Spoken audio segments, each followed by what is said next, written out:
যেটা ধর্ম না কিন্তু ধর্মের নামে চালিয়ে দিচ্ছে, যেটা ধর্ম না কিন্তু ধর্মের নামে চালিয়ে দিচ্ছে।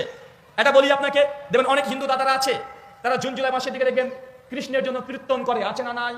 3 দিন 7 দিন করে না, হরে কৃষ্ণ কৃষ্ণ কৃষ্ণ হরে হরে, হরে রাম রাম রাম হরে হরে, দিন রাত 24 ঘন্টা এটা বলে কি বলে না? একজন মুসলিম মৌলবী যার নাম ব্রাদার রাহুল, তিনি দোষারোপ করেছেন যে আমাদের সনাতনীদের হরে কৃষ্ণ মহামন্ত্র নাকি জোর করে চাপিয়ে দেওয়া ভুল একটি মন্ত্র, যা নাকি 4 বেদে কোথাও উল্লিখিত নেই, কোনো পুরাণে উল্লিখিত নেই। আসলে কি জানেন যে উনি যেটা বলেছেন সেটা সম্পূর্ণভাবে ভুল। এবং আজকে আমি আপনাদের সকলের সামনে সেই হরে কৃষ্ণ মহামন্ত্রের উৎপত্তি, তার কার্যকারিতা এবং তার ব্যাপ্তি সম্পর্কে আলোচনা করব।